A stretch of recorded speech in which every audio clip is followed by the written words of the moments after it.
Hello guys, క్యూట్గా ఉంది కదా. నాకు కూడా నచ్చింది. మన అల్లు అర్జున్ గారి డైలాగ్ దీనికి సూట్ అయిందని అనిపిస్తుంది. ఇదైతే చాలా అంటే చాలా క్యూట్గా అనిపించింది. ఇది నేను మన ఇంట్లో ఉండే వేస్ట్ మెటీరియల్స్తోనే ఇంత అందమైన వాల్ హ్యాంగింగ్ని తయారు చేశాను. సో ఇది నేను ఇంకా చాలా చేశాను, అన్నిట్లో కన్నా ఇది చాలా బెస్ట్ అనిపించింది. అందుకే ఇది వీడియో తీసి మీకు కూడా ఎవరికైనా నచ్చితే ఎలా చేసుకోవాలో చూపించాలి అని అనుకుంటున్నాను అనమాట. సో ఇది ఎలా చేయాలి అనేది వీడియోలో క్లిప్ బై క్లిప్ యాడ్ చేసి డీటెయిల్గా ఎక్స్ప్లెయిన్ చేస్తాను. ఇది ఒక వాల్ హ్యాంగింగ్ టైప్ అనమాట. వాల్కి మనం ప్లేస్ చేసుకుంటే చాలా క్యూట్గా ఉంటుంది. ముందుగా welcome to Sweety Sandy.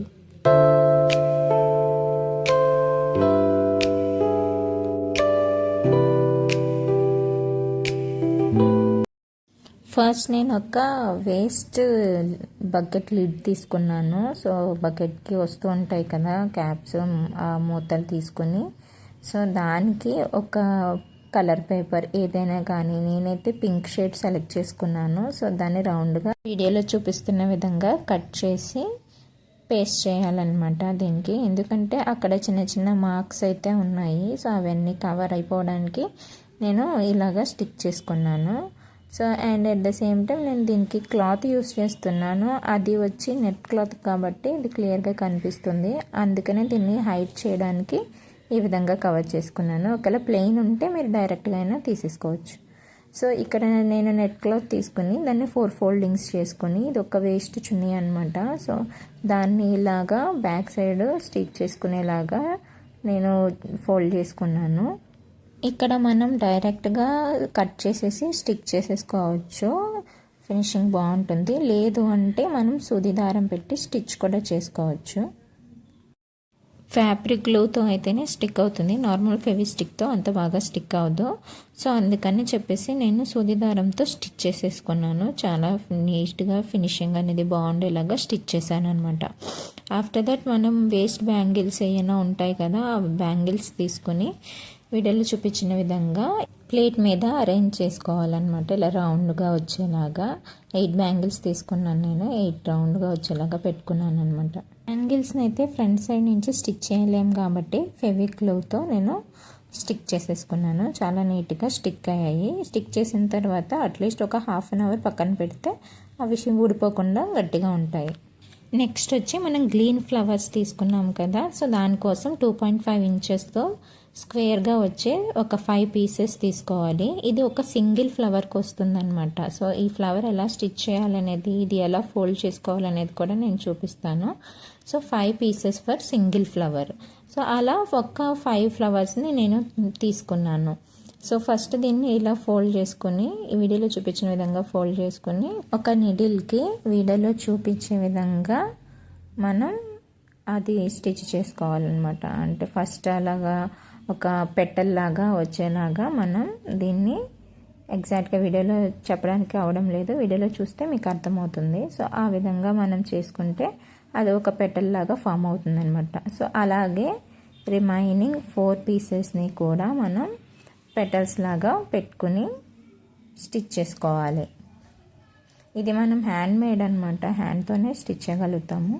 So ఇలా నీట్గా పెటల్స్ లాగా గుచ్చేసుకుంటే మనకి చాలా నీట్గా అనిపిస్తుంది, నీట్ ఫినిషింగ్ వస్తుంది కూడా. మళ్ళీ చెప్తున్నాను, ట్రయాంగిల్ షేప్లో మనం ఫోల్డ్ చేసుకుని, సో అది పెటల్స్ లాగా ఒకదానికొకటి చిన్న చిన్నగా గుచ్చుకుంటూ వెళ్తే పెటల్స్ లా ఫామ్ అవుతుంది. సో అలా అవి కొంచెం రివర్స్ అవుతూ ఉంటాయి, అట్లా మనం అడ్జస్ట్ చేసుకుంటూ ఒకే షేప్లో వచ్చేలాగా మనం గుచ్చుకోవాలన్నమాట. సో అలా గుచ్చిన తర్వాత సో దీని అంతటిని కలిపి ఒక నాట్ వేసుకోవాలి. వీడియోలో చూపిస్తున్న విధంగా రౌండ్గా తీసుకొని దగ్గరగా ఒక నాట్ వేసుకుంటే అది ఫ్లవర్ షేప్లో ఫామ్ అవుతుంది. సో దాన్ని కొంచెం మనం అడ్జస్ట్ చేసుకుంటూ ఉండాలి. ఫస్ట్ టైమే కాబట్టి సరిగా రాకపోవచ్చు, ఎవరికైనా సరిగా రాలేదు అంటే కొంచెం second time third time try చేస్తూ ఉంటే పర్ఫెక్ట్గా వస్తుంది. సో ఇలా నేను ఒక 5 ఫ్లవర్స్ని రెడీ చేసి పెట్టుకున్నాను. సో తర్వాత వాటికి మిడిల్లో ఏదైనా కుందన్ యాడ్ చేస్తే బాగుంటుంది. నా దగ్గర ఓన్లీ బటన్స్ అవైలబుల్ ఉన్నాయని నేను బటన్స్ యూస్ చేశాను. సో ఆ ఫ్లవర్కి ఆ బటన్ని మిడిల్లో స్టిచ్ చేసి అక్కడ పెట్టుకోవాలి. సో తర్వాత దాన్ని నేను ఈ ప్లేట్కి ఈ విధంగా ప్లేస్ చేసుకున్నాను. అండ్ నా దగ్గర ఒక పెండెంట్ ఉంది, అది వేస్ట్ పెండెంట్ అనమాట. సో దాన్ని కూడా మిడిల్లో నేను యాడ్ చేశాను. అలానే ఒక లేస్ తీసుకున్నాను. సో డ్రెస్లో మిగిలిపోయిన లేస్ ఉంటే అది కూడా నేను ఇలా యాడ్ చేసుకున్నాను, నీట్ ఫినిషింగ్ ఉంటుందని చెప్పి. సో దీన్ని అంతటినీ మనం స్టిచెస్ వేసుకోవాలన్నమాట. సో ఫ్లవర్స్ని కూడా ఈచ్గా సేమ్ కలర్ దారంతో మనం స్టిచెస్ చేసుకుంటూ ఉండాలి. సో బ్యాక్ అండ్ ఫ్రంట్కి వచ్చేలాగా. అలాగే కింద లేస్ కూడా నీట్గా మనం ఫినిషింగ్ రౌండ్గా వచ్చేలాగా చిన్నగా మనం స్టిచ్ చేసుకుంటూ వెళ్తే ఫినిషింగ్ అనేది చాలా బాగుంటుంది. సో ఫైనల్గా నేను ఏం చేశాను అంటే ఆ బ్యాంగిల్స్లో హార్ట్ షేప్స్ ఒక గ్లిటర్ పేపర్ని హార్ట్ షేప్లో కట్ చేసి ప్లేస్ చేశాను. సో అది ఇంకా చాలా లుక్ బాగా వచ్చింది. ఫైనల్గా లుక్ అయితే ఈ విధంగా వచ్చింది. ఇది మీలో కొంతమందికైనా నచ్చుతుంది అనుకుంటున్నాను. నచ్చిన వాళ్ళు ప్లీజ్ కమెంట్ చేయండి, లైక్ చేయండి, షేర్ చేయండి, అలానే సబ్స్క్రైబ్ చేసుకోండి. ఇలాంటి మరిన్ని మోర్ వీడియోస్ కోసం ఛానల్ని వాచ్ చేస్తూ ఉండండి. Keep watching our channel. And end వరకు చూసినందుకు thank you so much. Thanks for watching. See you later. Bye bye.